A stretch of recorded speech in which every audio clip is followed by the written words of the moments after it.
చదరంగం ఎత్తులకు పై ఎత్తులు వేస్తూ ప్రత్యర్థిని చిత్తు చేసే పదునైన క్రీడ. రష్యా, చైనా తరువాత ఈ క్రీడలో భారతీయులు బలమైన ముద్ర వేశారు. గ్రాండ్ మాస్టర్ హోదా దక్కించుకోవడం సహా ప్రపంచ ఛాంపియన్గా నిలిచారు. విజయవాడకు చెందిన లలిత్ బాబు సైతం ఇప్పుడు అదే బాటలో సాగుతున్నాడు. అంతర్జాతీయ చదరంగం పోటీల్లో అరుదైన విజయాలు సాధిస్తున్నాడు. ఆన్లైన్ చెస్ లీగ్లోనూ దిగ్గజ క్రీడాకారుల్ని ఓడిస్తున్నాడు. మేధస్సుకు పరీక్ష పెట్టే క్రీడ చదరంగం. ప్రత్యర్థి ఆలోచనల్ని ముందుగానే పసిగట్టాలి. ఆచితూచి ఎత్తుకు పై ఎత్తుల్ని వెయ్యాలి. బలగాల్ని కట్టడి చేయాలి. విజయం సాధించాలి. ఇతర ఆటలతో పోలిస్తే చెస్ క్రీడలో రాణించేందుకు మానసిక శ్రమ ఎంతో అవసరం. అందుకే ఈ క్రీడను కెరియర్గా ఎంచుకునే వారి సంఖ్య చాలా తక్కువ. ఇలాంటి కష్టమైన ఆటలో ప్రతిభ చూపు చిన్నతనం నుంచే తల్లి పద్మ ప్రోత్సాహంతో చదరంగం క్రీడపై ఆసక్తి పెంచుకున్నాడు. కోచ్ మురళీకృష్ణ శిక్షణలో మంచి నైపుణ్యం సొంతం చేసుకున్నాడు. జిల్లా, రాష్ట్ర స్థాయి పోటీల్లో రాణించడం ద్వారా యువ చెస్ క్రీడాకారుడిగా గుర్తింపు తెచ్చుకున్నాడు. చదరంగంలో ఎట్లా వచ్చానంటే అమ్మగారి ఇంట్రెస్టే. ఏం లేదు, వీడియో గేమ్స్ ఆడితే టైం వేస్ట్ చేస్తున్నా అని, ఇలా ఒక మంచి టాలెంట్ ఉన్న పిల్లోడు ఇట్లా వేస్ట్ చేయకూడదని అమ్మ చదరంగంలో పెట్టారు సమ్మర్ హాలిడేస్లో. అప్పుడు జి మురళీకృష్ణ గారు మా కోచ్. సో అప్పటి నుంచి ఇప్పుడు దాకా కూడా ఆయనే కోచ్, గురువు గారు. సో తర్వాత గేమ్ మొదలెట్టిన తర్వాత కొన్ని టోర్నమెంట్లో డిస్ట్రిక్ట్ స్థాయిలో తర్వాత స్టేట్లోకి వెళ్ళడం మూలంగా దాని కొన్ని ఇంట్రెస్ట్ వచ్చి ఇంకా కంటిన్యూస్గా ఇంకా స్టార్ట్ చేయడం జరిగింది. అట్లా మొదలైంది చెస్లో జర్నీ. తెలుగు రాష్ట్రాల్లో చెస్ అనగానే అందరికీ గుర్తుకు వచ్చేది కోనేరు హంపి, హరికృష్ణ. గ్రాండ్ మాస్టర్లుగా ఎదిగిన వారిని ఆదర్శంగా తీసుకుని చెస్ క్రీడపై పూర్తి స్థాయిలో దృష్టి పెట్టాడు లలిత్ బాబు. అతి చిన్న వయసులోనే చక్కని ప్రతిభ చూపి గ్రాండ్ మాస్టర్ హోదాను దక్కించుకున్నాడు. అనేక అంతర్జాతీయ పోటీల్లో పతకాలతో మెరిశాడు. హంపీను, హరికృష్ణ అన్న ఇద్దరు గ్రాండ్ మాస్టర్ అయ్యారు. అప్పుడు ఓం గారు ఫెలిస్ చేస్తున్నారు. సో ఆ ఫంక్షన్ తీసుకెళ్ళాను. నేను మోటివేట్ అయ్యి ఇన్స్పైర్ అవుతానని. చెప్పాలంటే నా చెస్ జర్నీ అక్కడి నుంచే స్టార్ట్ అయింది. సో స్పోర్ట్స్లో కూడా ఎంత ఉంటుంది అని నాకు అంత ఐడియా లేదు చెస్ కూడా అప్పటికి. సో అక్కడి నుంచి ఇన్స్పైర్ అయ్యి గ్రాండ్ మాస్టర్ అంటే ఏంటో అన్నీ తెలిసి ఫస్ట్ అండర్-17 నేషనల్స్ నుంచి అండర్-19 జూనియర్, దాని తర్వాత కామన్వెల్త్, తర్వాత ఏషియన్ టీమ్స్లో బోర్డ్ ప్రైజ్లో సిల్వర్ మెడల్ ఇండివిజువల్ పెర్ఫార్మెన్స్కి. 2014లో 170 దేశాల క్రీడాకారులు పోటీ పడిన ఒలింపియాడ్ చెస్ పోటీల్లో లలిత్ బాబు ఆధ్వర్యంలోని బృందం కాంస్యం పతకాన్ని సాధించింది.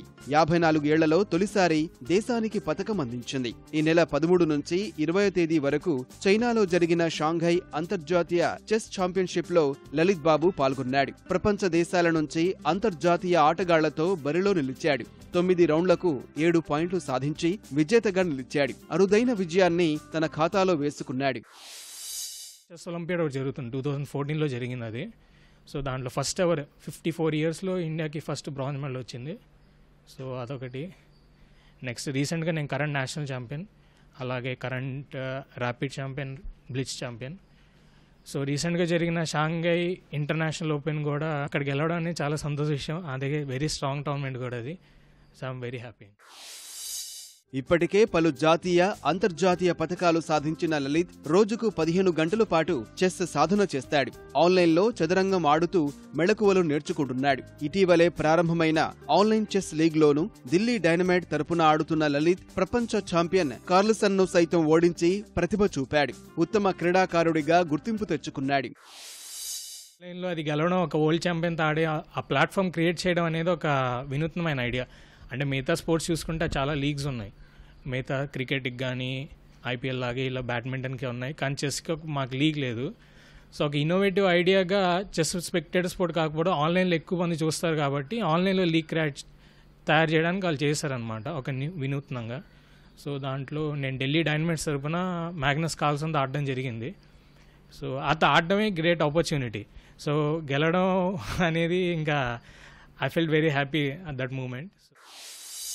చదువు ఒక్కటే కాదు, పిల్లల్ని ఇంజనీర్లు, డాక్టర్లు, లాయర్లే కాదు, స్పోర్ట్స్లో కూడా వాళ్ళకు మంచి భవిష్యత్తు ఉంటుందన్న ఉద్దేశంతో మేము ఈ గేమ్లోకి రావడం జరిగింది. గత 54 సంవత్సరాల్లో భారతదేశం ఎన్నోసార్లు మన ఒలింపియాడ్కి వెళ్ళి, చెస్ ఒలింపియాడ్లో వెళ్ళి పార్టిసిపేట్ చేసింది.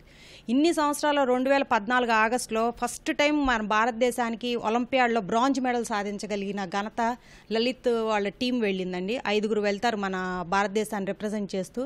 ఆ టీంలో Lalit one of the member. అది ఒక్కసారే మన బ్రాంజ్ మెడల్ వచ్చింది. అన్నయ్య గోల్డ్ మెడల్ గెలిచాడు చైనీస్ని, అలాగే ఒక 7-8 కంట్రీస్ నుంచి ప్లేయర్స్ వచ్చారు. వాళ్ళందరినీ ఓడించి మన ఇండియా నుంచి రిప్రజెంట్ చేసి చైనీస్ని కూడా ఓడించి ఇండియా వాడు గోల్డ్ మెడల్ గెలవటం అంటే అదేమీ చిన్న విషయం కాదు. చాలా కష్టంతోనే వస్తుంది అది.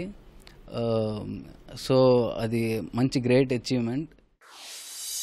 సాధారణ క్రీడలా అనిపించే చదరంగంలో ప్రత్యర్థుల్ని చిత్తు చేయడం చాలా కష్టం. నిరంతర సాధనతో ఈ ఆటలో తనదైన ఆట తీరుతో ముందుకు సాగుతున్న లలిత్ బాబు ఏషియన్ గేమ్స్, కామన్వెల్త్ పోటీల్లో దేశానికి పతకం అందించడమే లక్ష్యంగా సాధన చేస్తున్నాడు. 2020లో జరగబోయే ఒలింపియాడ్లో బంగారు పతకం సాధించడమే ధ్యేయంగా తన ప్రతిభను చూపిస్తున్న లలిత్ బాబు మరింత మంది చెస్ క్రీడాకారులకు ఆదర్శంగా నిలుస్తున్నాడు. కెమెరామెన్ నరేష్తో జయశంకర్, ఈటీవీ న్యూస్, విజయవాడ.